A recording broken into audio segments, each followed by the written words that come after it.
So I had a very interesting experience reading The Eye of the World by Robert Jordan.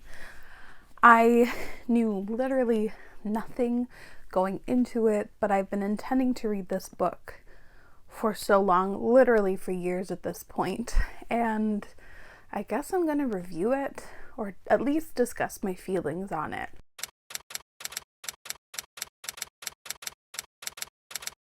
I'm literally bringing this back to my library after I filmed this video, and I almost left my nice wooden bookmark in there. Oh, I would have been so pissed if I did that. For years now, since I've been intending to read The Eye of the World to start the Wheel of Time, I've always intended on vlogging my experience doing it. I thought it would just be fun vlogging such a popular, well-known series, especially kind of from back in the day.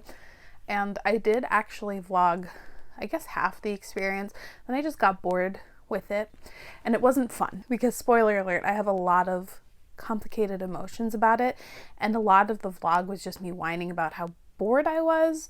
So I've kind of ditched that, and I'm going to quickly, I guess, talk about my experience reading The Eye of the World and then get into my review.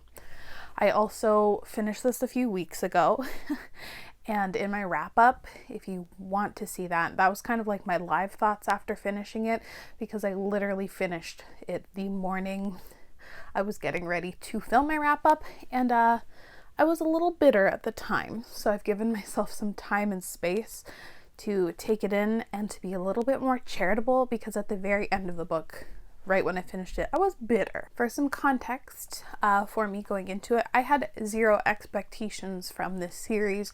I've been intending to read it. I think I marked it as one to read in like 2017, like really early on in my booktube reading. I've always intended to, I guess, kind of document my experience. Because of that, I kind of ignored or would skip over when anyone talks about it in videos. I wanted like a clean slate, no expectations. I knew so little about it. I knew that the series is like 13 or 14 books, and that Brandon Sanderson had to finish the last few because Robert Jordan unfortunately passed away before he could finish the series.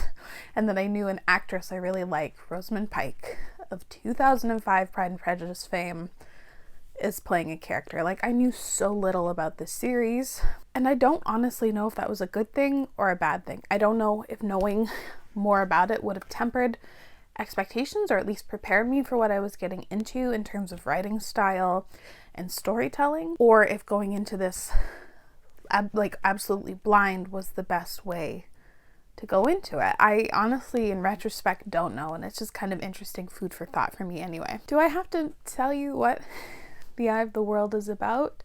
It follows a small cast of characters who essentially have to leave their village because there are some magical beings after them, because there's been like some sort of prophecy foretold about one of them, and they have to try and like run and escape to another place where they will be protected. And now we're going to get into the actual reviewing portion of it, and I'm sorry in advance if you are a fan of it. I do actually plan to continue on in the series strictly through audiobooks, and I'll describe why later when it's relevant, but I'm still going to try and continue on with this series.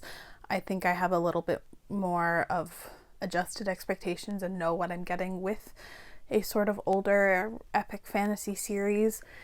But we're going to get into the review, and I'm going to discuss what didn't work with me in this first book. Usually I start off with world building, but today I'm going to discuss the writing. I found the writing needlessly, frustratingly, and unnecessarily verbose. I could not get over how much description there was of just like walking in a forest. It's just constant fucking description of every rock, leaf, and thing. And it was not very fun, but I can get used to that. I know it happened a lot more, especially in older fantasy as well, but I also got really frustrated with like the info dumping, and whenever like you mention like a person from long off, they do like the first of his realm, protector of all, blah blah blah blah, and like gives an entire history that lasts like a page or two of just like proper names. And that is one of my least favorite types of world building, which we'll get into. Least favorite types of like writing quirks, it got unbearable in certain points. I also forgot to mention at the top of my review, I actually went back and forth between reading the physical book and listening to the audio. Whenever I was out, I would switch to the audio, and weirdly, I think this story is more suited to the audiobook form. There's a lot of like proper names dumped at you and a lot of just like long descriptive shit that when I'm reading it, it really kind of interrupts the flow of like reading the story. When you have someone else reading it to you, like Michael Kramer and Kate Redding, who are very popular narrators, I believe, in the adult fantasy space, it flowed a lot nicer. I was a lot less angry at times, and the story overall felt more interesting. So that's exactly why I plan to continue on in the series via audio. I also couldn't get over, like, narratively speaking, like the perspectives and how that was constructed. I was so annoyed that we get Rand's perspective for like 90% of the book, but then for reasons we actually get different perspectives of each characters at a certain point in time. And when the perspectives shifted, I was so excited because, again, I'll mention Rand later, but he's not the most interesting character, and reading from his perspective was not incredibly fun. So when we moved to other perspectives, I was so happy. But then because of reasons, we get Rand's perspective all again after a certain chunk of the story, and I was so annoyed. It was just such a poor choice. It doesn't help develop your characters at all. It's not satisfying in the fact of like when you're actually getting used to some other perspectives and then we just get rid of it entirely. I'm sure in the next books we will actually get perspective changes, and I know Rand is the main character, but I just didn't understand that choice. But there could have been so many other things done with it to make it better in terms of the writing and the way the story was like just technically constructed, that it was not fun. The prose itself was fine, if not overly descriptive, which I've already mentioned. It's not incredibly stylistic. It's very, very, very straightforward and to the point, which is fine. I do like a bit more style with prose and being able to tell who wrote it, but I get also with epic fantasy, and this was written in the 90s, that I give it a bit of leeway. It wasn't like horrifically written. It's more the construction and certain writing choices I had problems with, and not the prose itself. And the prose lent very well to audio. So the world building was interesting because, again, I mentioned how I was frustrated by the writing and how I hate just the pure dumps of information and pure dumps of like prophecy and just like pages of that kind of stuff. There was no tact with that in terms of the writing, but the world itself I actually thought was interesting. I love a very grand scale of a world. I love when histories are thought out and like customs and how different places seem unique, and I think they're the seeds of that. I wrote here that it's not incredibly unique, the world, and it doesn't reinvent the wheel, pun intended, but I did for the most part think the world was interesting enough. And I like the idea, again, of the grand epic scale that this could have packed behind it. So I'm interested. I also really like the stuff with the Aes Sedai and Moraine and that kind of stuff. That stuff I think I found the most unique. As another nitpick I have is the magic itself got a bit frustrating, and I know it's still the first book. There's a lot to learn, but it was very, very annoying at times to have characters to be essentially like if the wheel wills it or whatever, and I just wanted a little bit more with the magic and not to be frustrated by just like, well, if it happens, it happens, because that's just not an exciting thing to read in my opinion. But so the characters were the other spot that I struggled the most with, because the characterization is bland almost across the board. Couldn't stand Rand. He is Rand the Bland. I'm pretty sure I've heard that term thrown around. Him being our fucking perspective character and having no personality, truly none. other than like he has some daddy issues and he thinks he loves someone but is told that he's not allowed to love her. So, ooh. But then also the narrative, I literally just remembered this. The narrative keeps telling us that Rand is so exciting and he's so handsome and like everyone is drawn to him like a flock just because he's so cool. Yeah, it just, he seems a little self-insert, if I'm gonna be the most uncharitable, but he's bland as shit, and his perspective really dragged it out. I also didn't really like Matt. He literally drove me nuts every time. He's just there to fuck up everything. He's so annoying, and I found Egwene annoying as well.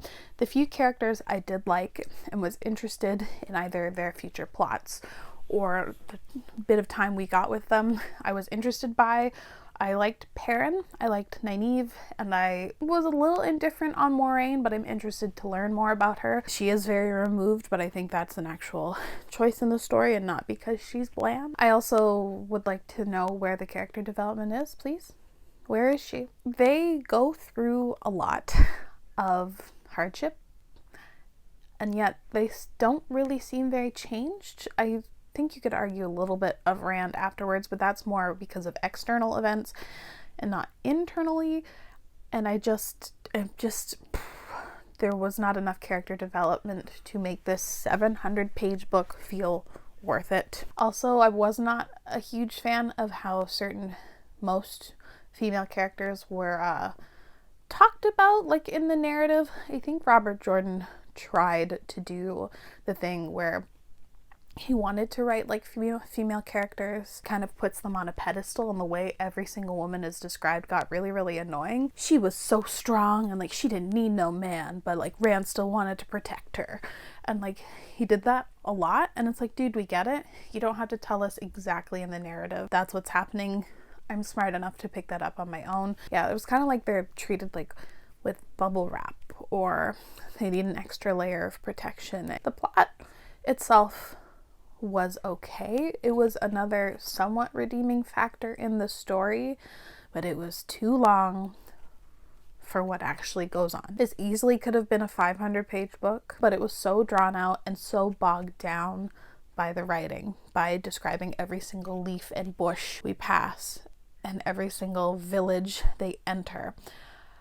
Something that I mentioned in the vlog that will never see the light of day is a writer like R.F. Kuang. She manages to write in a way that spans only maybe a couple chapters and really manages to get like the idea behind the drudgery and the pain that they are going through in that short amount of chapter time, but it spans a long amount of time in the book itself, and yet doesn't bog down the overall pace of the story. I think Rebecca Kuang is honestly a fantastic example of like that stuff done right. Also, I found there to be a shocking amount of plot conveniences in this first book, and it got frustrating at times because the author constantly was trying to sell us on, oh, this could be the end. And then there was just like this one thing that happens that was just so convenient. It happened a lot. It happened enough for me to pick up on and enough for me to get frustrated with. And it's fine if you want to stumble across one benevolent countryman who's willing to take you to a certain point in time. But when you do it multiple times and things just so happen out without a lot of strife or actual real fear that something's going to go wrong, it's not fun to read sometimes. When I was writing my review, I thought I was being more charitable and nice than what I think I came across now and actually filming the review. I don't think this is the worst thing I've ever read, and I know this is a different version of storytelling, and now that I have experienced the first book, I think I know what to expect going into the next. I know to be patient, and I'm actually a pretty patient reader. I'm okay reading a couple books in the series to kind of get a feel for it and let it pick up. I don't need immediate payoff, but I will still critique the hell out of the ones that aren't satisfying, like this book. I did ultimately end up giving this 2 out of 5 stars. It's not particularly very strong, but I'm hoping the story as we go on gets a lot better. I'm still excited to continue, although now I'm nervous. I'm excited for the TV show that I think is maybe coming out later on this year, and I don't know, this journey is going to be interesting, a lot more interesting than I expected. I am a little disappointed in it, but I'm willing to give it another chance. We'll see, and hopefully I enjoy my time more with the audiobooks in the future. I think that's it for me today, though. I think this is a long review. I apologize in advance to you for just one standalone review, and I apologize to myself for having to edit and chop this down. But let me know what you think of The Wheel of Time Book 1 down in the comments below. I'd love to know all thoughts and perspectives on it. But as always, thank you so much for watching. I really appreciate it, and I'll see you again very soon. Bye.